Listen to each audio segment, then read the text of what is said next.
What exposure has your child had to different dialects or languages?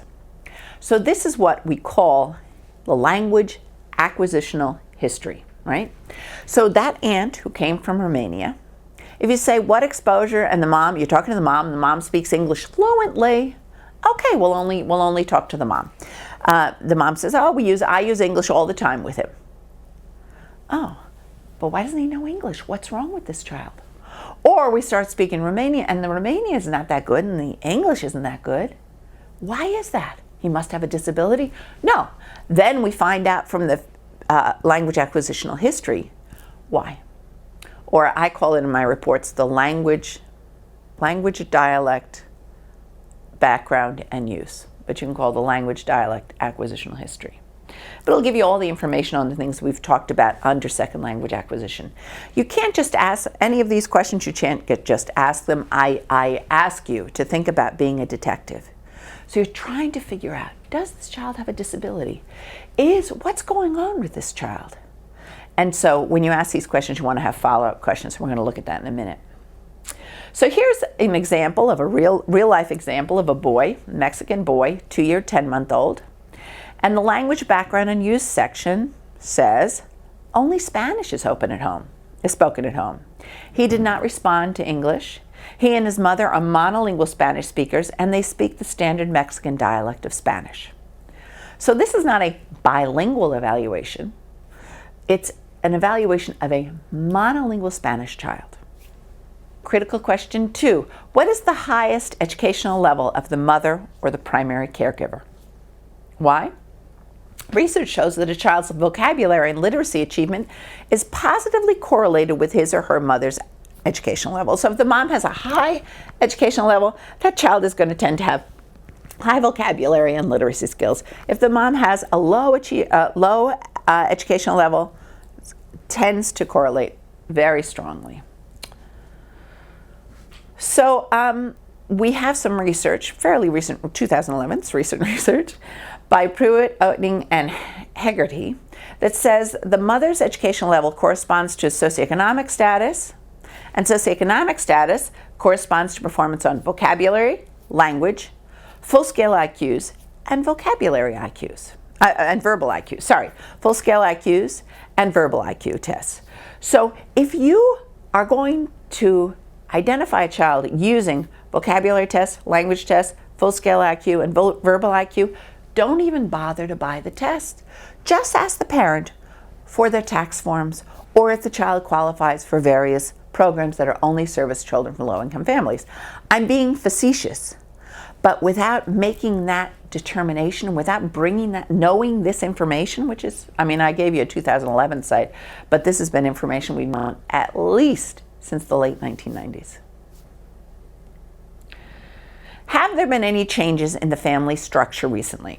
So in this way, I have to share a story about my own poor evaluation practices.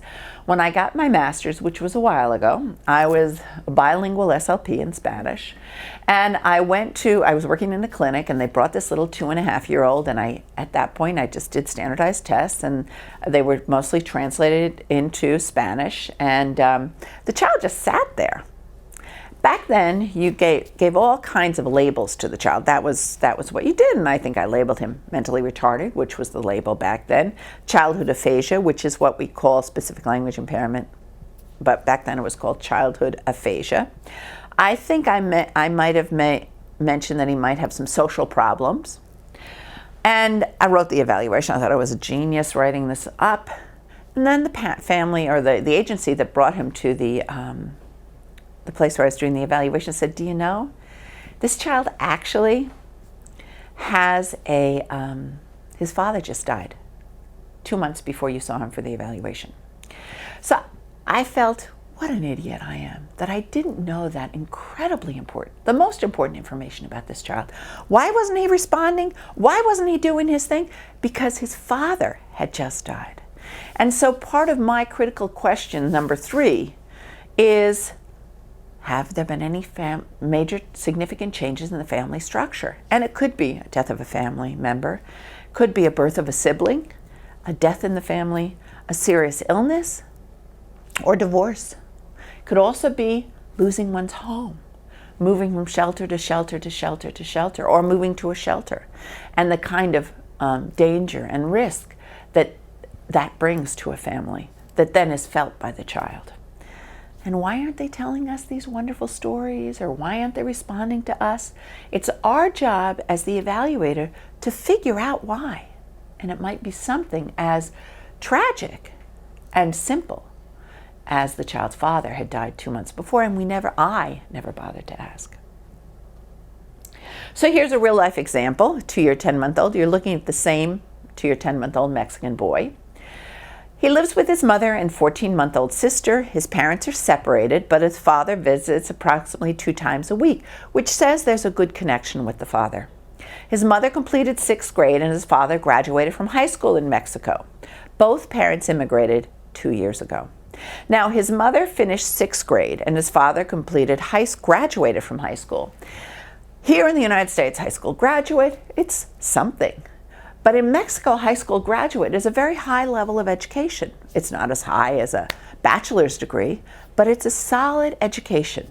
And one of the things we evaluators need to know is that we're not assessing a child's background based on what the United States views as a high educational level or not. So you got to know a lot when you're an evaluator. Critical question number 4. Is there a family history of speech and language problems or academic problems? Why? A genetic basis exists for many, many communication disorders. So here's my family a few years ago. My dad is in the back, and my dad had a specific reading disability when he was young that was never identified. My dad had great success. He went to Yale. He got he was 3 credits short of a master's in business at NYU. He had a very smart guy, but he had a reading problem. And throughout my parents' 60-year marriage, my father read the New York Times to my mom every single morning. And my mom, who can read very, very well, she said, why is he doing it? She finally realized about 45 years into it that the reason he was doing that was because he had a reading disability and it helped his comprehension. Then my brother was born in the blue shirt, then I was born, then my brother in the red shirt was born, and then the one who's on the far left of the picture, I think that's your far left, it's my far left, my brother Charlie also had a reading disability, mild. So what happened to Charlie is he felt that he wasn't smart as the other people. He had a reading disability that was never picked up, mild to moderate reading disability. So he struggled through school because there weren't a lot of services. He went to a very, very good public school, but he struggled. And when his children were born, the question was, let's make sure, and my daughter too, but especially Charlie's children, let's make sure that that genetic basis doesn't happen. So when his children were born, the first one was incredibly early in terms of talking and speaking and singing. And we do have a videotape of her singing Twinkle, Twinkle, Little Star at 8.5 months, just crazy early. Then his son, who was born 2 years later, had a speech. He actually fronted his back sounds longer than one would be expected.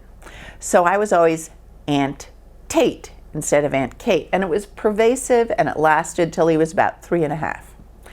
Now, my sister-in-law asked me, and my brother asked me to look at him, and from a speech and language point of view, he met all the criteria, except he was a little delayed in that. I didn't think it was worthwhile to give him speech and language therapy.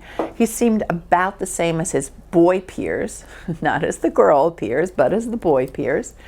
But we watched him. We wanted to make sure that his reading was okay, and it turned out his reading is fantastic. He's top of his class. But one of the later siblings actually seems to have a mild reading disability.